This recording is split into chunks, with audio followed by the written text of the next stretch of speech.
हे ईश्वरा, सर्वांना चांगली बुद्धी दे, आरोग्य दे, सर्वांना सुखात आनंदात ऐश्वर्यात ठेव, सर्वांचं भलं कर, कल्याण कर, रक्षण कर, आणि तुझे गोड नाम मुखात अखंड राहू दे. सद्गुरुनाथ महाराज की. सद्गुरु पै माऊली मातोश्री माई यांना प्रथम कृतज्ञपूर्वक वंदन. आणि आपण सर्व सद्भक्त सत्श्रोते हो, आपणा सर्वांना आदरपूर्वक नमस्कार. आज सोमवार आणि आपला जो विषय आहे, चला आपण सारे आनंदाने जीवन जगूया. जीवनात प्रत्येकालाच आनंदाने जीवन जगायचं असतं, पण हे आनंदाने जीवन जगण्यासाठी ते कसं जगलं पाहिजे इथे मात्र बऱ्याच लोकांचं लक्ष नसतं, की त्या पद्धतीचं त्यांच्याकडे ज्ञान नसतं. म्हणून आनंदाने जीवन जगायचं असं म्हणताना लोक खाओ पिओ मौज करो अशा पद्धतीने लोक जीवन जगत असतात. आणि ऐशोआरामात किंवा सुखसोयीने युक्त असलेलं जीवन आपल्याला मिळावं, त्यासाठी त्या सुखसोयी मिळवण्यासाठी खूप पैसा मिळवणं, आणि खूप पैसा मिळवण्यासाठी तो कोणत्याही मार्गाने मिळवणं, असे वेगवेगळे मार्ग लोक अवलंबित असतात. आणि त्यात आपण सुखी आहोत असे त्यांची कल्पना असते. आपल्याला सुख मिळतंय, खूप ऐश्वर्य असलं की, खूप पैसे मिळाले की आपण सुखी.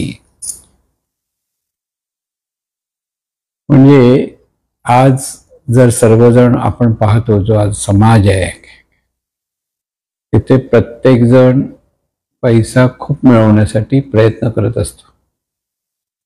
आणि खूप पैसे मिळाले की आपण सुखी होणार ही त्याच्याकडे घट्ट भावना असते.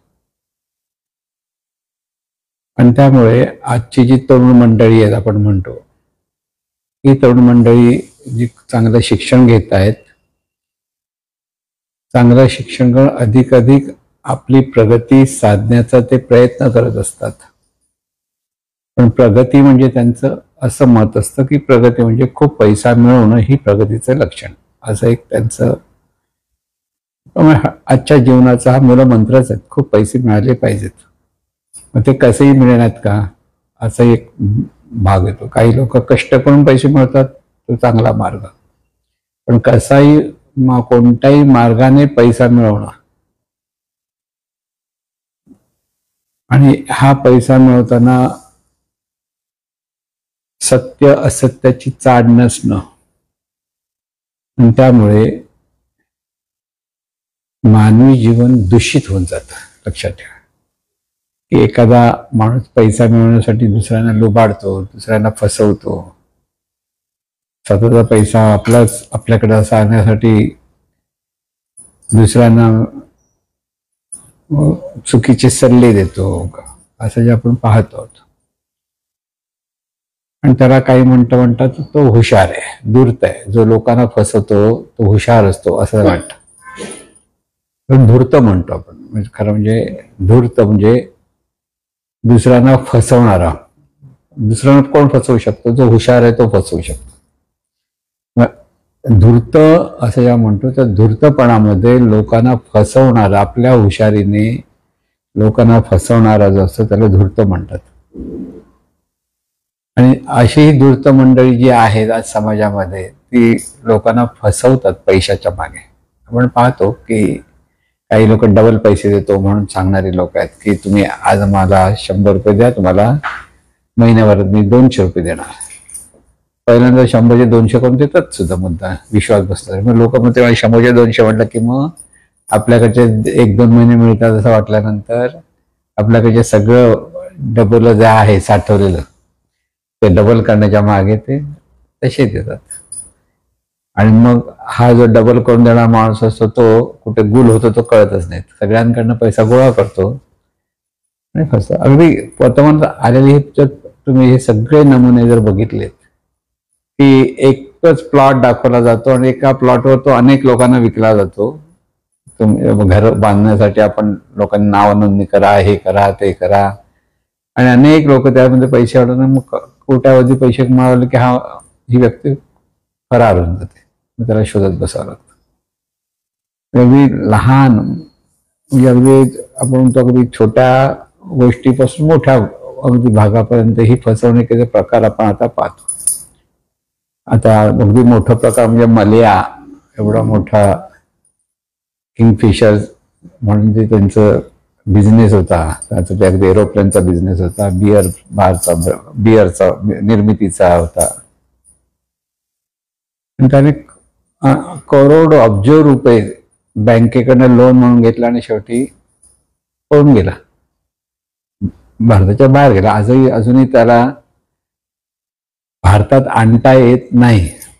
आंतरदेशीय जे काही कायदे आहेत त्याचा ते बरोबर फायदा घेतात. तेवढा पैसा घेऊन बँकांना फसवून, म्हणजे आता इथे हा फसवणारा माणूस आहे आणि त्याला वाटतं तो अतिशय हुशार आहे. हुशार म्हणजे तो धूर्त आहे, बँकेनं फसवणार आहे. सर्वसाधारण माणूस जर बँकेत लोन घ्यायला तर त्यांना किती पेपर द्यावे लागतात आणि ते मिळेल त्यांच्या कुवतीवरून त्यांना मिळेल न मिळेल त्याच्यावर एवढं इंटरेस्ट हे सगळं सांगून केलं जातं. काही लोकांना देतात, मग त्यांच्याकडे बरोबर हप्त्यामध्ये पैसे मिळाले नाही मिळाले की लगेच काही दिवसात त्यांच्या मागे बँकेची माणसं लागतात वगैरे आपण पाहतो. पण ही जर अतिशय श्रीमंत असलेली माणसं, त्यांचं मलयासारखी की बँकेतल्या हुशार, आता बँकेतल्या हुशार एवढ्या अब्ज रुपयाचं लोन घेण्यासाठी अगदी उच्च पदस्थच अधिकारी असतात देणारे. ते लहान सण कोण देत नाही बँकेमध्ये, अगदी चेअरमन पासूनची लोक असतात आणि त्यांना ही माणसं फसवू शकतात. म्हणजे एवढ्या हुशार माणसांना फसवणार किती हुशार असला पाहिजे. नीरव मोदी ही उदाहरण आहेत की अतिशय म्हणजे, आणि हे का ह्याच्याकडे पैसे नव्हते का, आहेत भरपूर, पण अधिक अधिक पैसा मिळवण्याची जी आसक्ती आहे माणसाकडे की त्याच्यात आपल्याला सुख आहे असं वाटतं. नीरव मोदींचं पण असंच आहे. मग आता भारताच्या बाहेर गेलेले आहेत, त्यांना तर शोधत बसलेत आणि अब्जोने लोकांचे पैसे म्हणजे बँकेतले पैसे घेऊन पैसा हा देव झालेला असं आपण म्हणतो ना. म्हणजे हे मोठ्या प्रमाणात जसं असतं तर त्याच्या असं छोट्या प्रमाणामध्ये पण तसंच असतं. या पतपेढ्या आहेत, तिथे निवडून आलेली मंडळी असतात आणि तीच मंडळी स्वतःच कर्ज काढतात आणि स्वतःच कर्ज डुबवतात आणि ते बँक डुबवतात. असं सगळं आपण जे पाहतो ते वर्तमानपत्रात आहे तर ते पाहतो. म्हणून इथे माणसाला देव हवाय का, देव नकोय, माणसाला सुख हवंय. आणि माणसाला सुख हवंय तर ते कशा पद्धतीने सुख मिळायला पाहिजे ते त्याच्या लक्षात येत नाही. तो भरपूर पैसा मिळवून मग कोणत्याही मार्गाने, आज बँकेमध्ये तुम्हाला फोन येतो, मग तुम्ही बँकेतला मॅनेजर म्हणून सांगतात, तर तुमचं अकाउंट काहीतरी विचारून मग तुमच्याकडे OTP नंबर देऊन लोकांचे पैसे काढले जातात. हे सहज फसवतात. आणि ह्या सहज फसवणं त्या माणसाला हुशार, बरं त्याचा पैसा एका बँकेतून जातो त्या बँकेत, दुसऱ्या बँकेत, तिसऱ्या बँकेत, बरोबर कुठे गेलेला कळत नाही. त्याच्या मागे पाठलाग करत बसावं. एका दिवसात ती अनेक खात्यामधून तो पैसा कुठे गेला आणि कोणाच्या हातात आला तेच कळत नाही. म्हणजे ही माणसं हुशार आहेत, पण त्यांना वाटतं पैसा हेच त्यांचं ध्येय आहे, खूप पैसा मिळवणं, कळलं. मग ते इतर ज्यांचे पैसे त्यांचं वाईट किती होतं ह्याचं त्यांना दुःख नाही. एखाद्याची बिचाराची सेव्हिंग असते, त्याने पुढच्या गोष्टीसाठी चांगल्या गोष्टी ठेवलेली असते आणि एका क्षणात ते बँकेतले पैसे फसवले जातात. म्हणजे अगदी सायबर चोऱ्या म्हणतात त्याला. ते की माणसं म्हणजे आपण समाजामध्ये जेव्हा पाहतो तर एका बाजूला आपल्याला अधिक पैसे मिळावेत हा मोह असतो आणि ह्या मोहाचा फायदा करून घेणारे धूर्त लोक दुसऱ्या बाजूला असतात. असं हे बघ, म्हणजे पैशाचा पाऊस पाडणं असं एक फार वर्षापूर्वी बातमी आली होती की एका व्यापारी आहेत आणि त्याला ही 2-4 माणसांना तर आम्ही असं तंत्रमंत्र करून पैशाचा पाऊस पाडतो, तुम्हाला भरपूर पैसे मिळतात. त्याच्याकडे पैसे आहेत नव्हते असं नव्हतं, पण भरपूर पैसा जर असं सहज मिळत असेल त्यासाठी तंत्रमंत्र करायला ही माणसं कोकणाकडे गेली. तर आम्ही तिथे नेऊन दाखवतो, आमचं तिथे चालतं देवदेवस्के करून आपण हे पैसा भुताटकी काय करून पैशाचा पाऊस पडतो. आता बघा ना, अगदी साधा माणसाला कळतं, पाण्याचा पाऊस असतो. अगदी नाही म्हटलं तर बर्फाच्या जी छोटी छोटी बर्फाचे तुकडे पडतात त्याचा पाऊस असतो. पण पैशाचा पाऊस आतापर्यंत कधी कोणी बघितलेला नाहीये. आणि पैसे आकाशातून पडत नाही, पैसे टाकसाळमध्ये निर्माण होतात आणि त्याचे भरपूर पडले पैशाचा पाऊस. त्यासाठी अख्खा कुटुंबाचा खून केला त्या लोकांनी. म्हणजे व्यापारी, त्याचे बायको, मुलगा कोण होतं ते, आणि जंगलात करून टाकलं आणि त्याचे सगळे त्या व्यापाऱ्याचे पैसे करून हे निघून गेले. की भरपूर पैसा मिळवण्यासाठी समोरच्याला आपण दुःख देत आहोत की समोरच्याला आपण फसवतो आहोत, ह्याच्याबद्दलही त्या ज्या धूर्त माणसांना की अशा लोकांना फसवणाऱ्या माणसांना कसलं सोयीसुतक नसतं बघा. म्हणून ही एका बाजूला पाहिल्यानंतर मी या ठिकाणी चांगली सर्व्हिस आहे, नोकरी आहे, पण अधिक पैसा मिळवण्यासाठी समोरच्याला गुंतवून की त्याला आपल्या पदाचा अधिकार देऊन पैसे मागितले जातात. असंही आहे की ते सगळीकडे कुठे पैसे मागितले जात नाही.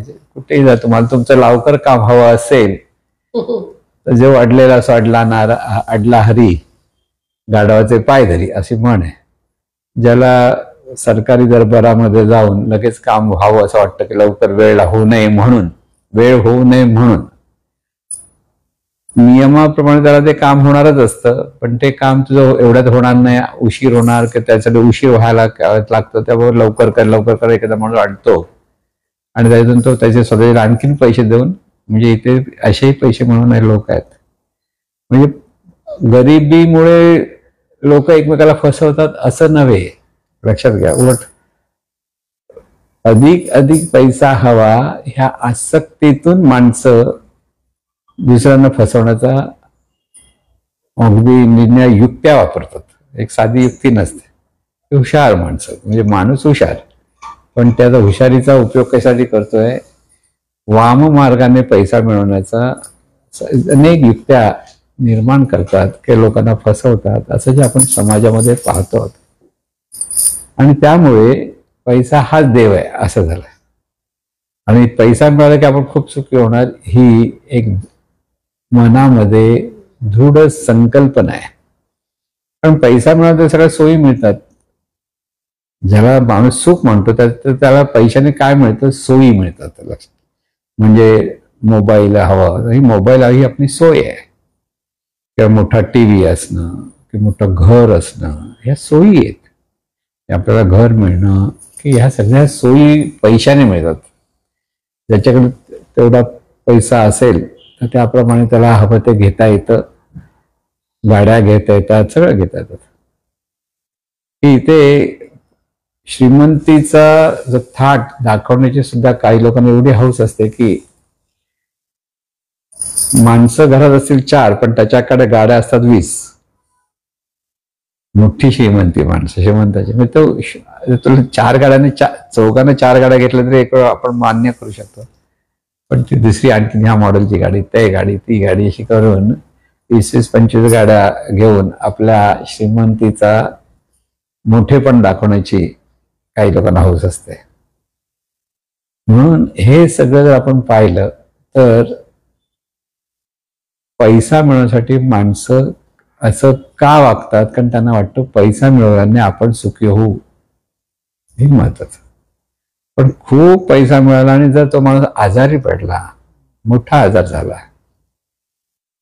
तर त्याच्या सोयीचाही त्याला उपयोग होत नाही. त्या पैशामुळे आलेल्या सोयीचा उपयोग होतो का? नाही होत. त्यावेळेला अंतरुणात पडलेला आहेत, 2 वेळचं अन्न पण त्याला घेता येत नाही, अशी जर परिस्थिती झाली तर काय करणार? पैसा भरपूर आहे समोर दिसतो, पण त्याला त्याचा उपभोग पण घेता येणार नाही. लक्षात ठेवा, उपभोग पण घेता येत नाही. म्हणून आपल्याला म्हण आहे, ज्याला चणे खायचे असतील त्याला दात असणं आवश्यक आहे. पण परिस्थिती असते, ज्यावेळेस चणे असतात तर दात नसतात, ज्या दात असतात तर चणे नसतात. मानवी जीवनामध्ये ह्या सगळ्या गोष्टी अशा असतात की एखादा दात आहे पण त्याला खायला चणेच मिळत नाहीत, आणि एकाकडे चणे आहेत पण त्याला चावायला दातच नाहीत. तशी ही जीवन जी पद्धती आज आपण पाहतो, त्यामुळे सुख म्हणजे खूप पैसा, आणि त्यासाठी आजची जी शिक्षण पद्धती आहे ती सुद्धा त्याच पद्धतीने नेली जाते. मुलांना खूप शिकलं पाहिजे हे सांगितलं जातं. ते का? त्यामुळे तुला चांगली नोकरी मिळेल, ते चांगला मोठे खूप पैसे तुला मिळतील, ह्यासाठी शिकायचं असतं. ही संकल्पना सुद्धा लहानपणापासून आई वडील आपल्या मुलांना रुजवत असतात. शिकायचं कशाला? ज्ञानी होण्यासाठी. शिक्षण हे मनाचा विकास होण्यासाठी असतं. मनाला व्यापक करण्यासाठी शिक्षण हवं, पण इथे आजचं जे शिक्षण आहे मनाला व्यापक नाही करत, तर मनाला अहंकारी बनवतं. मी मोठा शिकलेला आहे, डबल हुद्दा आहे, की डबल ग्रॅज्युएट आहे, की आणखीन काही आहे. म्हणजे शिक्षणातून मनाचं व्यापकता जी व्हायला हवी तिथे संकुचितपणाच असतो. म्हणून आजचं जे शिक्षण आहे त्या शिक्षणात सुद्धा मनाला जे योग्य वळण मिळालं पाहिजे ते मिळत नाही. माणूस सुधारला पाहिजे, लक्षात घ्या.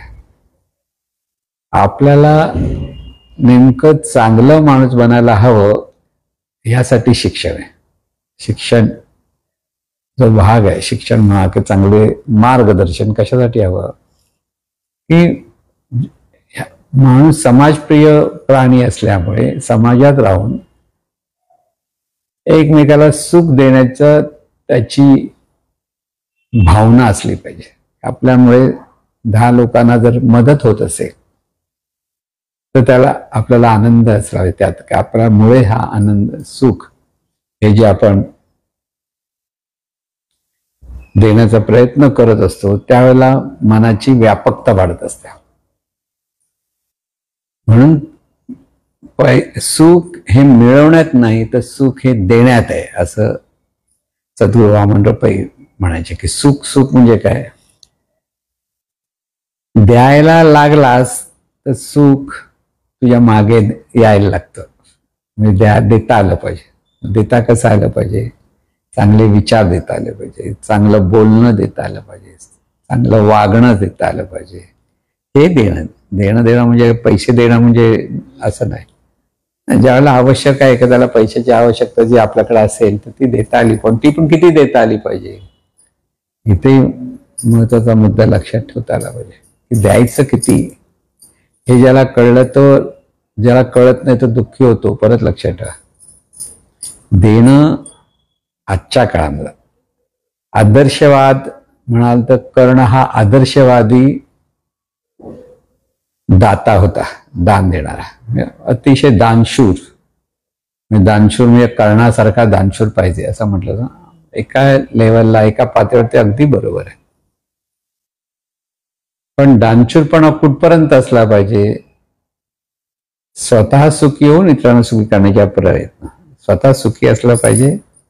आपलं जे जीवन आहे हे आपल्या जीवनासाठी जे जे गोष्ट आवश्यक आहे ती आवश्यक गोष्ट आपल्याकडे ठेवून देता आली पाहिजे, आणि त्याच्या पुढे जे आपल्याला अधिक जे जे आहे ते जसं जसं ज्याला ज्याला गरज आहे त्याप्रमाणे देता आलं पाहिजे. पण कर्णाकडे कवच कुंडलं मागली. आता कवच कुंडलं मागणारा एक गरीब ब्राह्मण समोर आला आणि त्याने मागितलं आणि दिलं. ह्या कवच कुंडला तुला उपयोग काय आहे?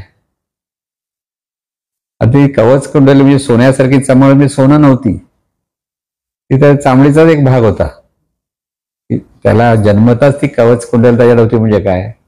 ती चिकटलेली होती आणि ती काढून त्याला विचारणा काढताना किती त्रास झाला, किती दुखलं. पण दानशूरपणाचा जो एक कळस म्हणतो आदर्शवाद, त्या आदर्शवादामुळेच कर्णात पराभूत झाला, नाही तर कर्ण पराभूत झालाच नसतं. लक्षात घ्या, युद्धामध्ये जो पराभूत झाला कारण त्याची कवच कुंडलं काढून दिली. त्यामागची सगळी गोष्ट आहे की तो ब्राह्मण म्हणजे इंद्रदेवच होता, आणि इंद्राने आपल्या मुलासाठी म्हणजे अर्जुनासाठी तो कर्णाला त्याने हरवावं म्हणून दोघे तेवढेच शूर होते. तुल्यबळ होते. असं नव्हतं हा श्रेष्ठ तो कनिष्ठ असं काहीच नव्हतं, दोघेही तुल्यबळ. तसं बघायला गेलं तर कर्ण हा अर्जुनाचा मोठा भाऊच होता, जरी त्याला माहीत नव्हतं भाऊ आहे.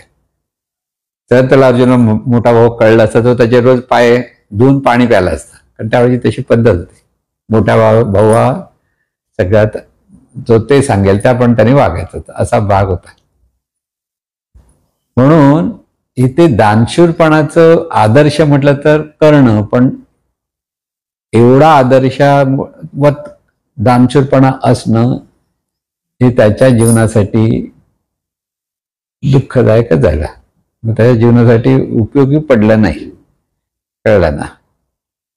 म्हणून द्यायचं किती हे आजच्या काळात लोकांना कळलं पाहिजे. द्यायला हवं, सुख हे देण्यात आहे म्हटल्यानंतर, म्हणून म्हटलं चांगलं ज्ञान लोकांना देण्याचा प्रयत्न करा, चांगले विचार लोकांना द्यायचा प्रयत्न करा.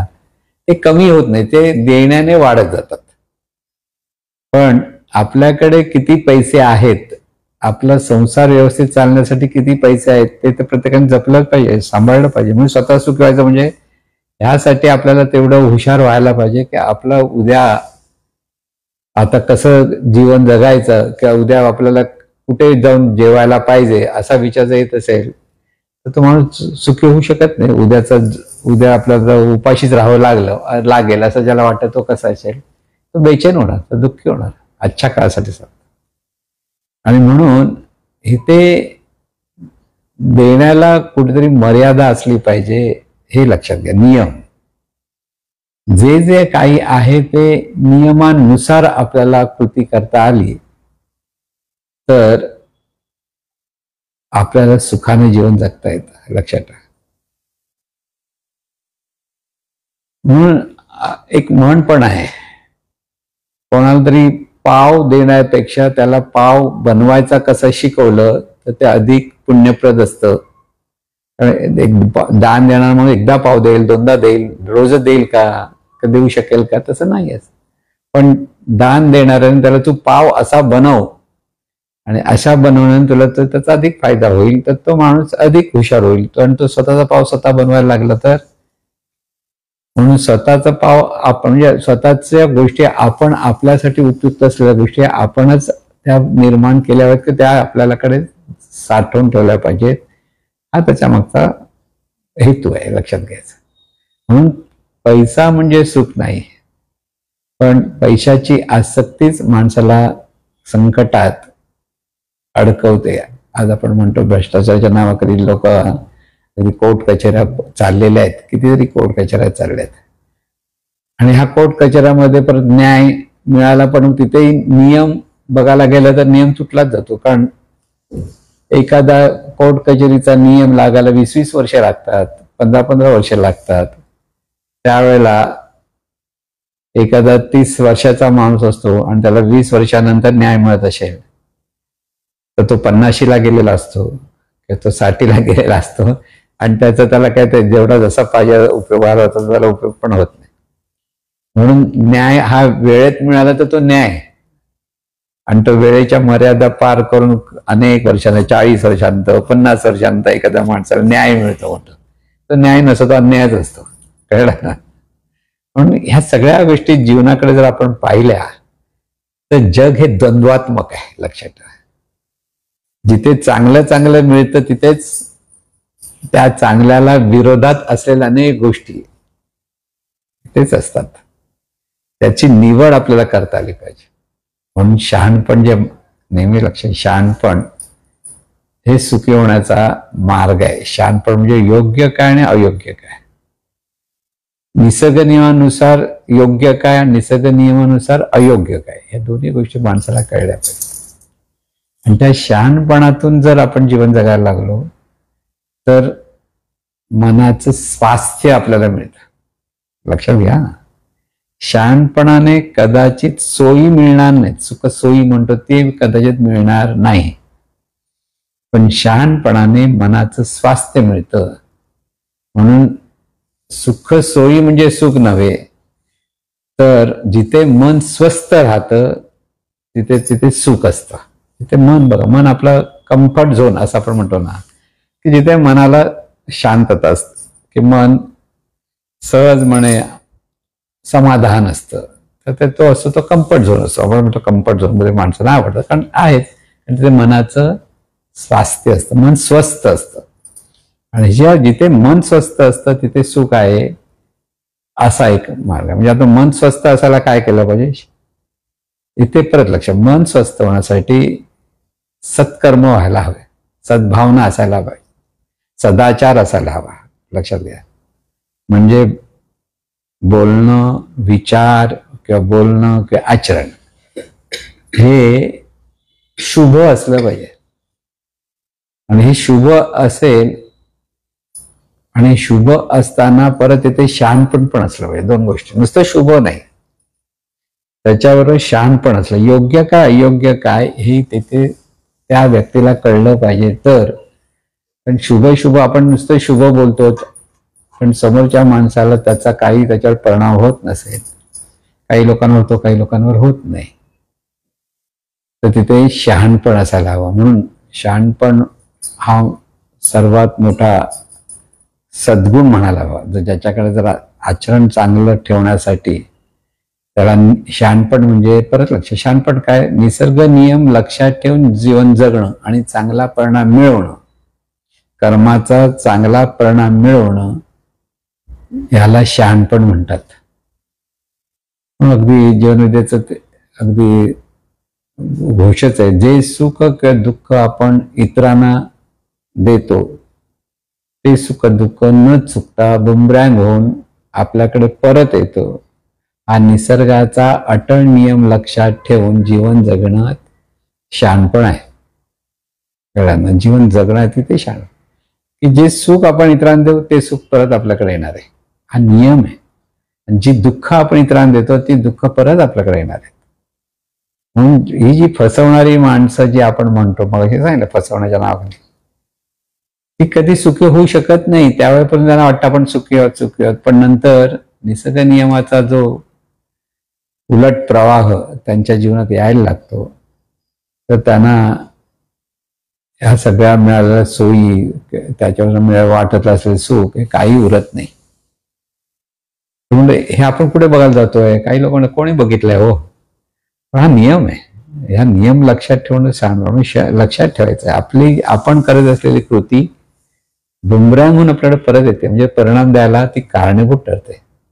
म्हणून जीवनात अनेक घटना घडतात. म्हणून आपण म्हणतो काही चांगली माणसं जीवन जगतात, आपण आपल्या दृष्टीने ती खूप सुंदर चांगलं जगतायत, सगळ्यांशी चांगले वागतायत, चांगले बोलतायत, सज्जन आहेत असं जे आपण म्हणतो. आणि अशा सज्जन माणसांच्या जीवनात सुद्धा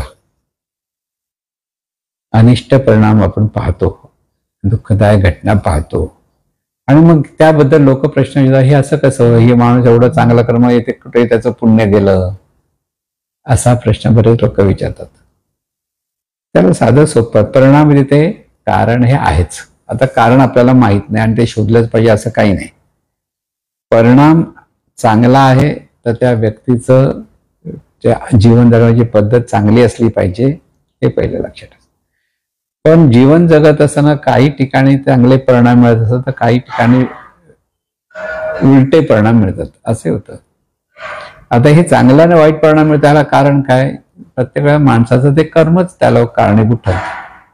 म्हणून प्रत्येक परिस्थितीत कसं वागायचं हे ज्या माणसाला कळतं, कसं वागायचं म्हणजे आपल्यामुळे कोणाला दुःख होता कामा नये, ही पहिली गोष्ट.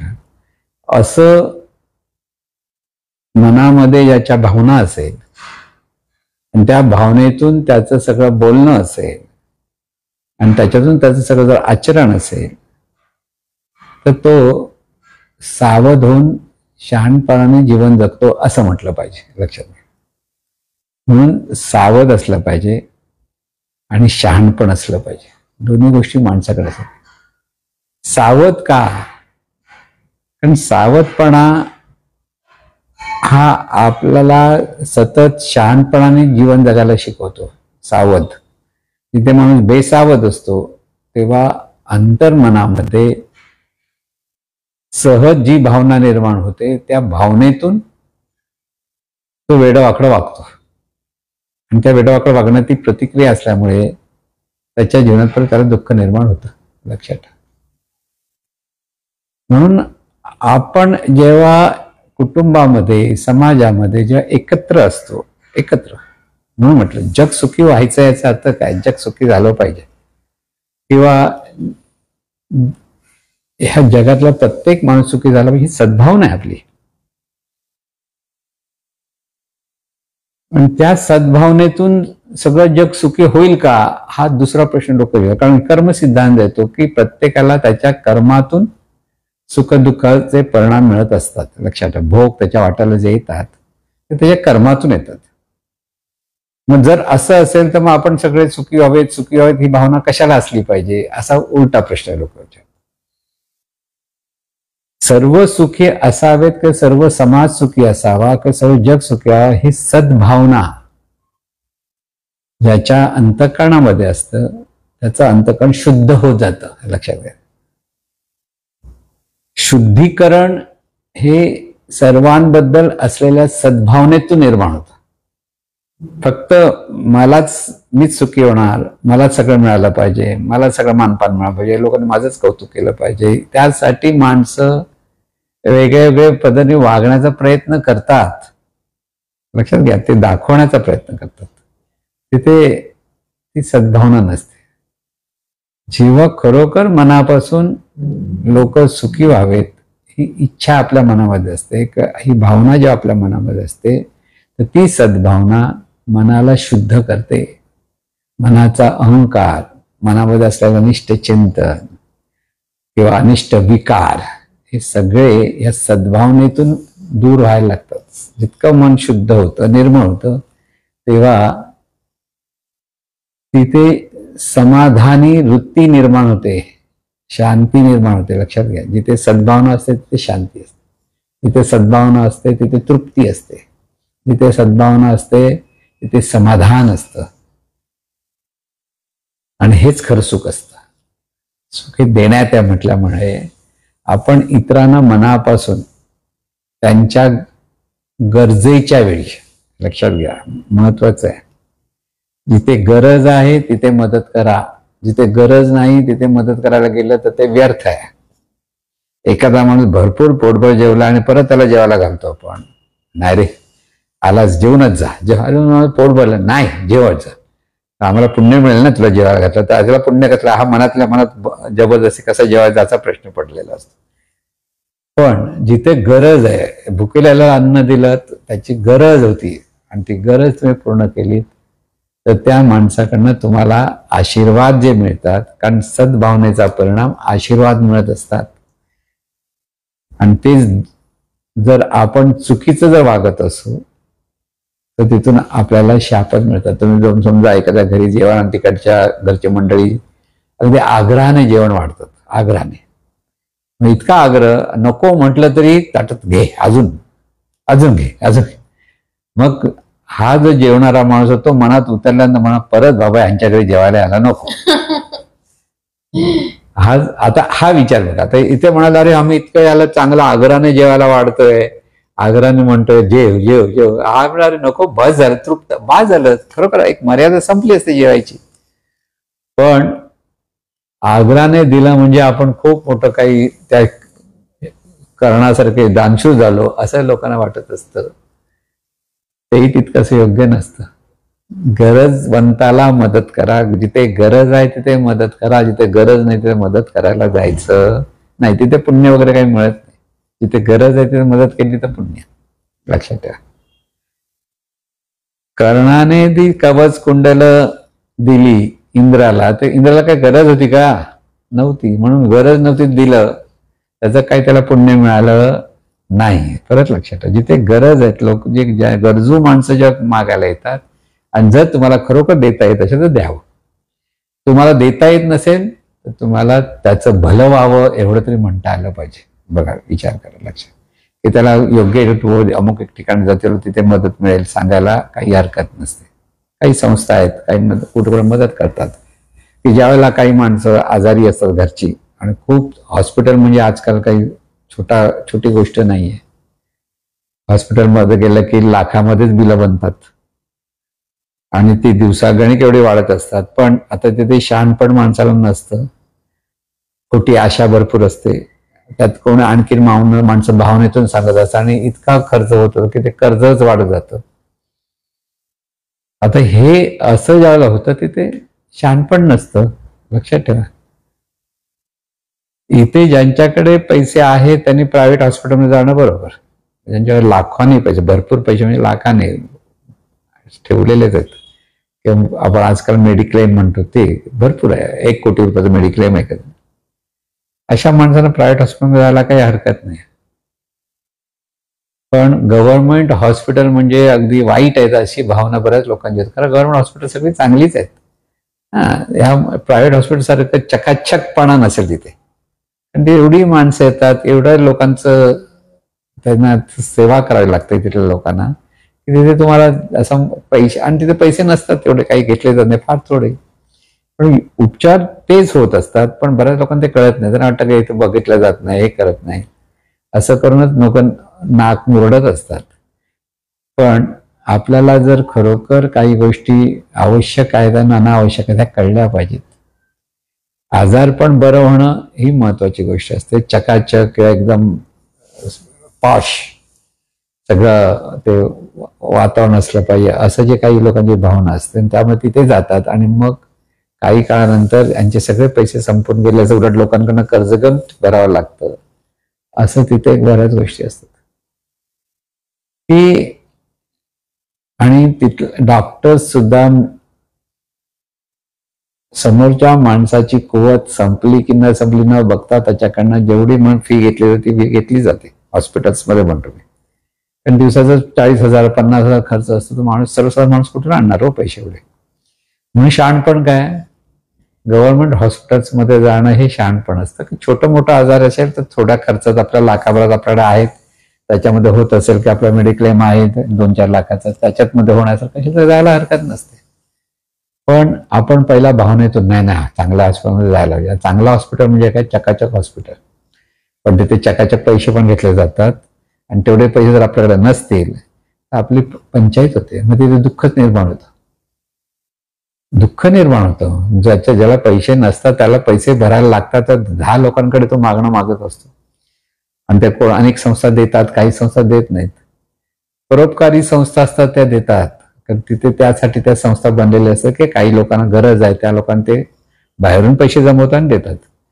पण काही संस्था अशा असतात बाहेरून पैसे मागत असतात, पैसे द्या तुम्हाला पुण्य मिळेल पुण्य मिळेल, पण त्या इतरांना पैसे द्यावेत ही त्यांच्याकडे इच्छा नसते. लक्षात ठेवा. कोरोना काळामध्ये कितीतरी लोकांना गरज होती, तरी अशा काही संस्था आहेत, पैसे आहेत, पण आपल्यातला एवढा हिस्सा ह्या समाजासाठी उपयोगी पडला पाहिजे असे जरा सुद्धा त्यांच्याकडे भ्रामक कल्पना. अशा संस्थेला मदत करण्यात काही अर्थ नसतो, लक्षात ठेवा. अनेक कारणामुळे आदर्शत्वात होऊन लोक जी मदत करायला जातात त्यावेळी ती संस्थेला जर देत असेल तर संस्था खरोखर कार्य काय करते ते लक्षात ठेवा. मोठमोठ्या गोष्टी आणि मोठमोठ्या भंपकपणा दाखवून लोक तिथेही आपला नको त्या जागी दानशूर होत जातात, आणि त्याचा त्यांना काहीच फायदा होत नाही. कळलं ना. म्हणून ह्या सर्व अंगाने पहा, इथे शहाणपण हेच महत्वाचं आहे. मन स्वस्थ होणं आणि त्याहून अधिक मनामध्ये सतत समाधान नांदणं हे सुखाचं लक्षण आहे. ज्याच्या मनामध्ये सतत समाधान आहे तो एखादी व्यक्ती खूप श्रीमंत नसेल, पण त्याचं जीवन, तो त्याला आवश्यक असलेल्या सगळ्या पूरक पोषक गोष्टी त्याच्याकडे घडतायत, मिळतायत, आणि तो समाधानी आहे, तर तो खरा सुखी असतो. म्हणून सुख म्हटल्यानंतर मिळवण्याचा जे प्रयत्न करतात त्यांच्यापासून सुख लांब लांबच पडतं. किंबहुना त्यांच्या वाट्याला काही सोयी बी मिळत असेल त्याला ते सुख समजतात. तो एक कल्पना असते, आणि मग ती कल्पना एक दिवस प्रत्यक्षात उलटा परिणाम जेव्हा देतो त्यावेळेला आपण सुखी आहोत कुठे. म्हणून सुखांच्या मागे लोक धावतात आणि दुःखी होतात.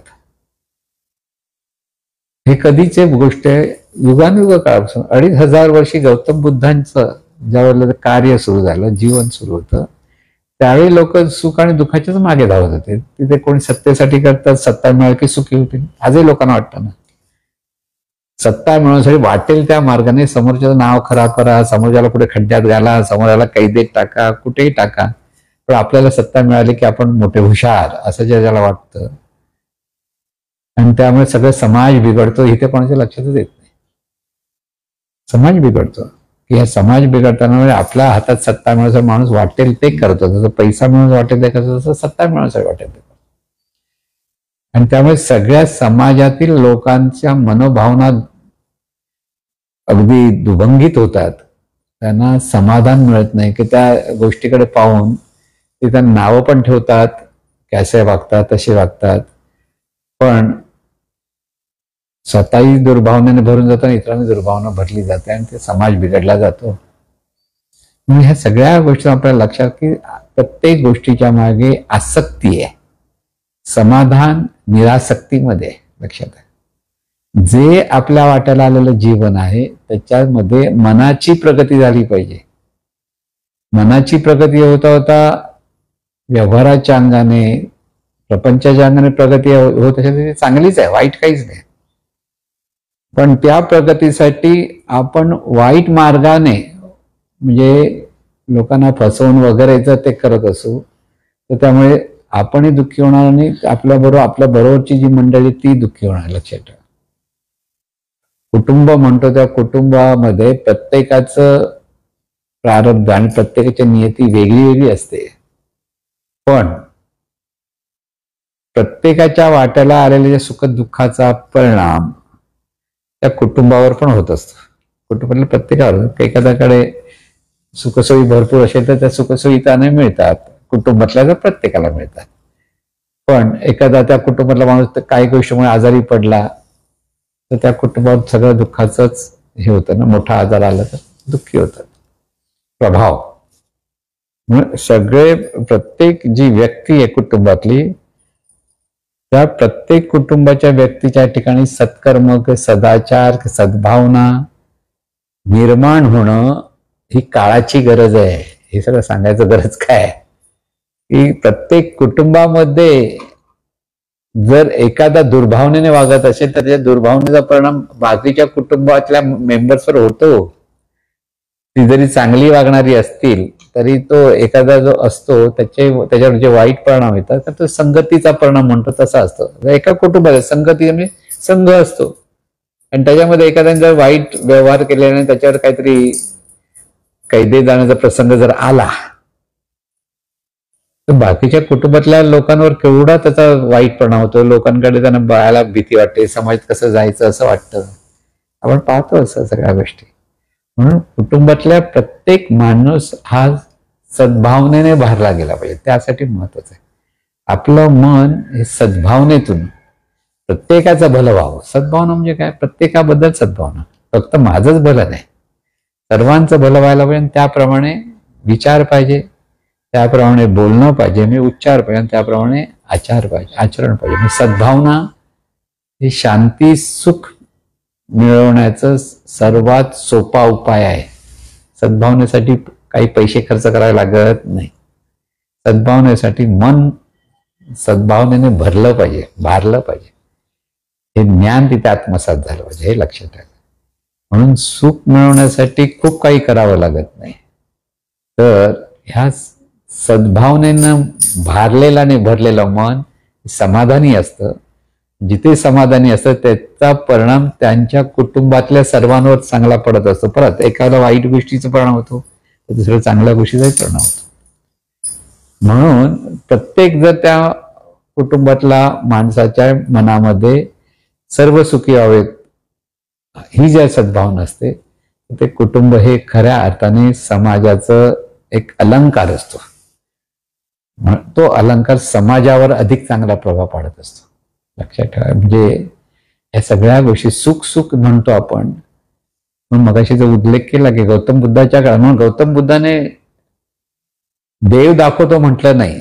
मला परमेश्वर म्हणत कळत नाही, मला एवढंच कळत तुला सुख हवं ते दुःख हवंय, तुला सुखी व्हायचंय माझ्याकडे म्हणायचे. बाकी मला वाद घालायचाच नाही म्हणा. आणि अगदी बरोबर, वाद घालून कोणच सुखी होत नाही. वाद घालून अहंकार वाढतो. ज्ञानाचा आपला अहंकार माणसाला येतो, तो माणूस ज्ञानी नसतोच. जिथे अहंकार आहे तिथे ज्ञान नसतं. लक्षात ठेवा. जिथे नम्रता आहे तिथे ज्ञान असतं. म्हणून हे जीवन आपलं असं आहे की चला आपण आनंदाने जीवन जगूया. म्हणजे आपलं मन हे सद्भावनेने भारलेलं असलं पाहिजे. आणि त्यावेळेला सतत क्षणोक्षणी ह्या गोष्टी आपल्या जीवनात अशा येतात. म्हणून तर तुकाराम महाराज म्हणतात, हातंतीनं आम्हा युद्धाचा प्रसंग, अंतर्बाह्य जग आणि मन. बाह्य जगतामध्ये पण संघर्ष आहे. सगळं काही तुम्हाला ऐकता मिळणार नाही, पण तुमची दृष्टी ज्या समत्वाची असते आणि त्याच्यातून उपाय शोधणारी असते, तुम्हाला त्या सगळ्या गोष्टी कशा मिळायच्या ते कळतं शहाणपणाने. बाह्य जगत, अंतर्जगत म्हणजे मन. म्हणजे आपल्या मनामध्ये पण समाधान सहज कसं असलं पाहिजे, तिथे ज्ञान कसं असलं पाहिजे, तिथे सद्भावना कशी असली पाहिजे, ही जिथे असेल तिथे त्याचं तिथे जर नसेल तर तिथे संघर्ष आहे. हे हवं ते हवं, हे असं आहे ते तसं आहे, हा मला आवडतो तो आवडत नाही, तिथे अशा मारामाऱ्या कराव्या लागतात, अशा मारामाऱ्या करायच्या नाहीत. हे सगळे जे विचार चाललेले असतात ते युद्धच आहे सगळं. म्हणून सर्वसाधारण माणसाच्या मनामध्ये विचारांचं, चांगल्या वाईट विचारांचं युद्ध चालू असतं. तो समोर हसत असतो पण आतमध्ये त्याला काहीतरी बरेच विकार, राग असतो, लोभ असतो, मद असतो, हे सगळं असतं. आणि तेच सगळं त्याचा संघर्ष चालू असतो. या संघर्षापासून मुक्त जो असतो तो सुखी असतो. संघर्ष हा दुःखाला कारणीभूत आहे. कोणतंही युद्ध सुख निर्माण करू शकत नाही. महाभारत झालं म्हणून सगळे सुखी झाले का? नाही. महाभारतातून कोणी सुखी झाले नाही. महाभारतातून दुःखच वाटायला आलं सगळ्यांचे. अगदी द्रौपदीच्या अहंकारामुळे युद्ध झालं असं जे म्हणतात, त्या द्रौपदीला आपली 5 मुलं मारली गेली ह्याचं दुःख सहन करावं लागलं. लक्षात घ्या. तिला वाटलं तिचे प्रयत्न, तिने जे सांगितलं त्याप्रमाणे भीमाने वगैरे सगळ्या त्यांना शत्रू पक्षात सगळ्यांना बंधू भाऊगांना मारलं. तेवढ्यापूर्वी यश मिळालं तर तिला वाटलं असेल किंवा भीमाला वाटलं असेल. पण जेव्हा सगळे 5 मुलं जेव्हा पांडवांची मारली गेली, हे युद्धाचा परिणाम. म्हणजे इथे युद्धातून माणूस कधी सुखी होत नाही आणि कधी दुःखी. म्हणून युद्ध म्हणजे शौर्याचं लक्षण नव्हे तर ते क्रौर्याचं लक्षण आहे. लक्षात.